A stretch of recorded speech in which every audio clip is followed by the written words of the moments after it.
tous, aujourd'hui je suis très contente de vous retrouver pour vous faire une vidéo spéciale sur MAC. Donc tout simplement je vais prendre les produits, je vais me maquiller devant vous, ça va être une sorte de vidéo première impression mais vraiment sur plusieurs catégories de produits.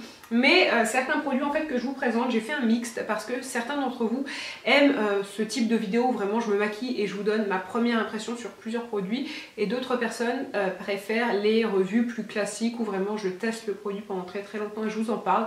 Donc là, pour que ça plaise à une majorité, en fait je vais vous présenter des produits que je connais, que vraiment j'applique depuis longtemps, certains font partie de mes favoris et je vais vous en parler, ça va me donner justement l'occasion de vous en parler un petit peu. Et de l'autre côté, j'ai aussi pris des produits très populaires de la marque comme un paint pot, comme leur anti-cerne, et je vais les tester, je vais maquiller, je vais passer ensuite quelques heures pour voir si le maquillage tient bien, puis je reviendrai en fin de journée pour justement vous donner mon bilan. Alors juste avant de passer au maquillage, je vais vous donner quelques infos complémentaires. Donc il faut savoir que MAC est une marque canadienne, c'est une marque professionnelle donc qui fait vraiment des produits destinés aux maquilleurs, un choix de teinte assez élevé, que ce soit pour les blushs, pour les rouges à lèvres, pour les produits teints. Vous en avez vraiment pour toutes les peaux, aussi bien pour les peaux noires que pour les peaux très claires, des blushs très foncés comme des blushs plus clairs, des blushs irisés comme des blushs mat. Pour les rouges à lèvres vous avez beaucoup de gammes, du satin, du mat, vraiment défini, très hydratant, beaucoup plus glossy, vous en avez pour tous les goûts.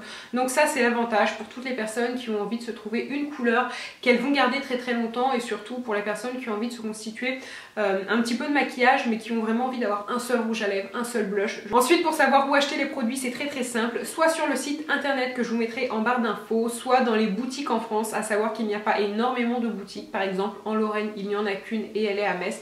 Je sais qu'à Montréal pour ça on était un petit peu mieux desservis parce qu'il y avait quand même plusieurs boutiques. Et d'ailleurs un petit défaut sur le site, je trouve que les vignettes qu'ils ont pour représenter les différentes couleurs, que ce soit pour les fonds de teint ou pour les rouges à lèvres ou pour les blushs, elles ne sont pas très bien faites. Je les trouve pas très représentatives de ce que sont les couleurs en réalité. Après par exemple si vous avez envie d'acheter, et je dis ça totalement au hasard, la couleur Candidium Yum, sur le site on voit pas trop ce qu'elle représente, mais il vous suffit de taper dans Google la couleur et vous êtes certaine de tomber sur plein d'images de différents blogs. Mais voilà, je trouve ça pas terrible parce que quand même pour un site qui vend des produits qui sont plutôt chers et plutôt professionnels, je trouve que les vignettes sont totalement désuètes et on n'arrive pas du tout à se faire une idée de ce que sont les couleurs. Et maintenant on va passer au maquillage. Alors je vais commencer par l'application du fond de teint, c'est le fond de teint Pro Longwear avec un SPF de 10, et pour la teinte c'est NC15, donc la teinte la plus claire avec des sous-tons jaunes. Donc voilà comment il se présente. Plutôt fluide, pas aussi fluide que le fond de teint à encre de peau d'Yves Saint Laurent, mais bon, voilà.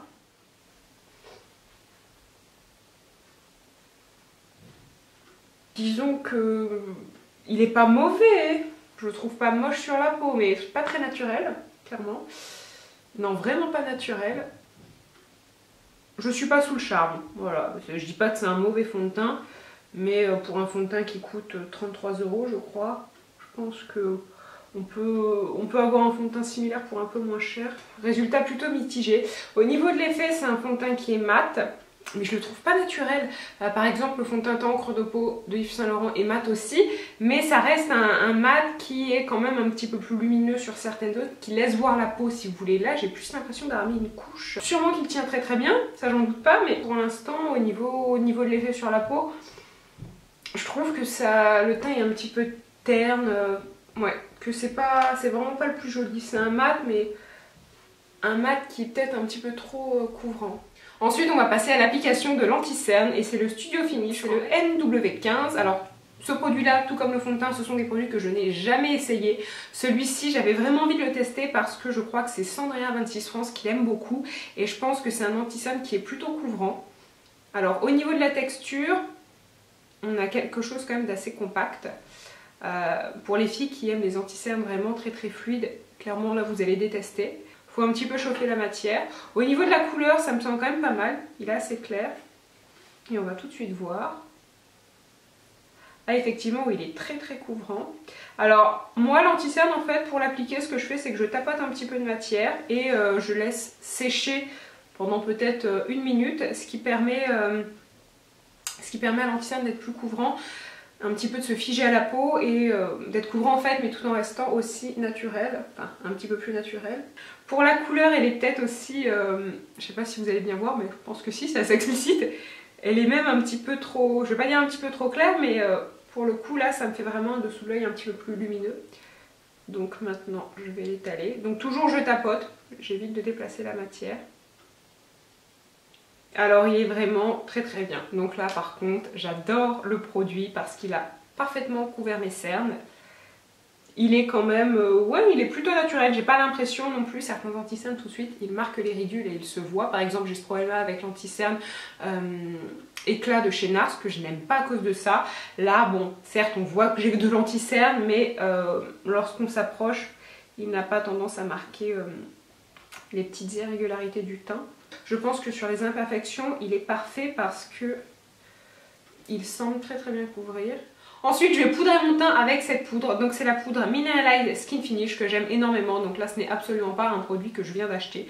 Je dois avoir cette poudre depuis facilement 1 an et demi. D'ailleurs, je vous en parle dans mes derniers favoris. Et je l'aime parce qu'elle vient vraiment parfaire le teint, l'unifier. Mais en même temps, elle est assez naturelle. C'est pas du tout une poudre ultra fine qui ne se voit pas du tout. Elle vous donne un aspect poudré. Mais comme elle est assez lumineuse, je trouve que c'est l'entre-deux parfait. Après, pour les personnes qui vraiment aiment les poudres ultra fines, ce sera peut-être pas la plus adaptée, mais pour celles qui veulent rajouter un petit peu de couvrance à leur teint, mais tout en restant quand même avec un résultat assez naturel, je trouve qu'elle est pas mal du tout. Et elle matifie bien, en tout cas sur moi, c'est plutôt efficace.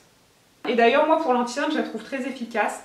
Je sais que beaucoup de personnes n'aiment pas cette poudre pour l'anti-cerne, en tout cas j'ai vu plusieurs youtubeuses dire que elle avait tendance un petit peu à alourdir le regard. Moi je trouve pas du tout, je trouve qu'au contraire elle vient vraiment finir le travail de l'anti-cerne. Donc voilà pour le teint, alors je trouve ça pas mal, mais encore une fois je vais revenir sur ça, mais le fond de teint je ne le recommande pas, je ne l'aime pas, je trouve qu'il n'est pas joli, qu'il se voit trop, qu'il n'a pas du tout un effet naturel. Ça fait 15 fois que je le dis, mais vraiment ça me surprend parce que là lorsque je me regarde dans le miroir, on voit que j'ai du fond de teint et le résultat n'est pas joli, pourtant j'en ai pas trop mis.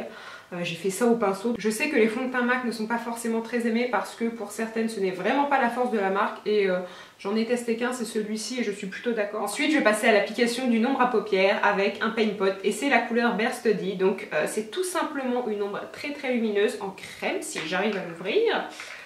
Donc voilà comment elle se présente. J'en ai testé plusieurs, j'ai regardé parce que c'est vrai qu'ils ont pas mal de teintes et celle-ci me semble tout à fait idéale. Lorsque je ne mets pas d'eyeliner, j'aime énormément appliquer ce genre d'ombre à paupières très irisée qui se rapproche de la couleur de ma peau mais avec un petit peu plus de doré.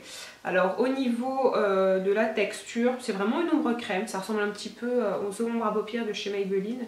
Je ne me souviens plus du nom, les Color Tattoo je crois. Donc je ne mets pas de base puisque ce sont des ombres à paupières qui peuvent servir d'ailleurs en tant que base. La couleur est vraiment super jolie. Et ça se travaille très très bien. Alors par contre, elle se fige assez vite sur la peau. Donc vous pouvez tout à fait les travailler au doigt, mais n'attendez pas trop longtemps non plus. Alors elle ne se voit pas énormément. C'est vraiment une couleur très très pâle.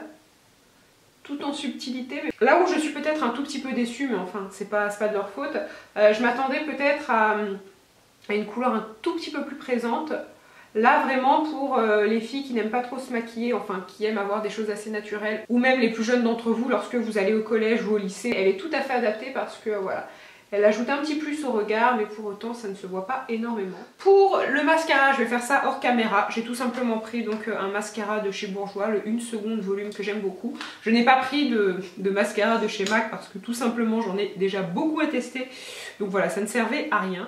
Ensuite, je vais passer à l'application d'un blush et j'ai pris celui-ci, donc c'est le Dolly Mix qui est en fait un rose framboise avec quelques petites paillettes ou du moins un blush qui est un petit peu irisé. C'est assez discret une fois qu'il est posé, ça ne se voit pas trop. Et c'est un blush que j'ai depuis quand même assez longtemps, ça doit faire plus d'1 an. Et j'aime beaucoup parce que je pense qu'il peut scier à une multitude de carnations. Moi je suis très pâle donc c'est quand même un blush qui se voit. Mais justement je l'aime parce qu'il redonne un petit peu de couleur à mon visage. Mais au-delà de ça, je pense que pour les peaux mates ou les peaux noires, il peut être aussi tout à fait adapté. J'aime beaucoup les blushs de chez MAC en général parce qu'ils ont tellement de couleurs différentes, des blushs mat comme des blushs irisés. On en trouve vraiment pour tous les goûts.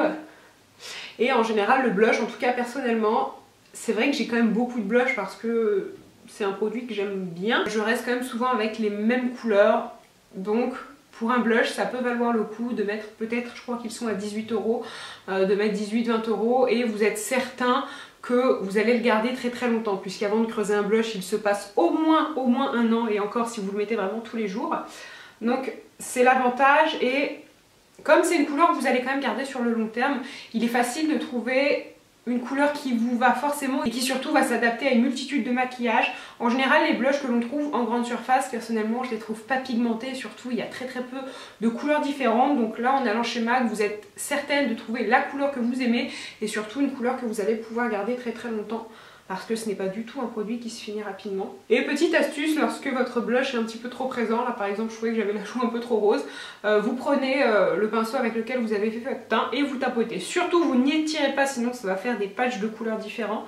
Mais voilà, vous tapotez comme ça. Ensuite on va passer au rouge à lèvres, et le rouge à lèvres c'est exactement comme pour le blush. Je trouve que ça peut valoir le coup de mettre un petit peu d'argent, parce que moi pendant des années j'ai fonctionné avec un seul rouge à lèvres et un seul blush, et j'avais, c'était une espèce de rose un petit peu framboise, et c'est vraiment une couleur qui allait avec tout. En général je maquille assez peu mes yeux, mais j'aimais quand même avoir une bouche un petit peu colorée sans pour autant trop l'être. Si vous avez envie d'avoir un seul rouge à lèvres qui va se marier à beaucoup d'occasions différentes, justement ce qui est pratique chez MAC, c'est que vous avez beaucoup de teintes, des rouges à lèvres mat comme des rouges à lèvres irisés, des rouges à lèvres super crémeux, vous avez de tout, avec certains qui ont un fini plutôt glossy.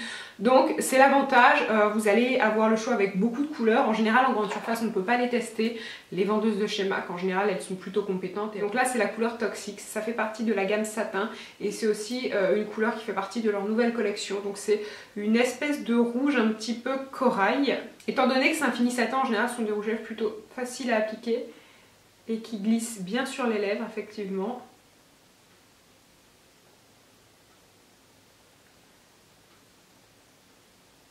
Donc voilà pour l'application du rouge à lèvres, et j'aime énormément, c'est une super jolie couleur. Un rouge à lèvres qui va être très crémeux, donc facile à appliquer, qui n'est pas du tout desséchant comme la gamme mat. J'adore le rouge à lèvres de la gamme mat, mais en général ce sont des rouges à lèvres qui sont pas très confortables et qui ont tendance sur le long terme à vraiment vous abîmer les lèvres, ou en tout cas les dessécher. Là pas du tout, on a quelque chose de super opaque, donc si vous aimez ce type de couleur, franchement n'hésitez pas parce qu'elle est super. Donc le test est fini, et juste avant de vaquer à mes occupations et puis de revenir tout à l'heure pour vraiment vous faire un bilan si jamais le maquillage a bougé ou si les produits ont mal tenu, je voulais juste revenir sur ce fond de teint parce que je ne l'aime pas du tout. Je pense qu'à la caméra vous n'allez pas forcément voir de différence, mais moi je peux vous dire que ça se voit. Lorsque je me regarde dans un petit miroir, je trouve que mon teint est pas du tout lumineux et pas du tout frais. Ça me fait vraiment penser en fait au fond de teint qu'on pouvait trouver sur le marché il y a peut-être 5, 6, 7, 8 ans. Lorsque j'ai commencé à me maquiller, lorsque j'étais adolescente, c'est le type de fond de teint qu'on pouvait retrouver, vraiment des fonds de teint qui savent vont être couvrants mais pas du tout naturels. Depuis quelques années quand même les marques, peu importe d'ailleurs que ce soit des marques de luxe ou des marques de grande surface, elles essaient toutes de faire des fonds de teint qui vont être naturels, couvrants, mais quand même avec un fini presque imperceptible. Et là je trouve que celui-ci nous fait revenir 10 ans en arrière, parce que vraiment c'est pas beau du tout.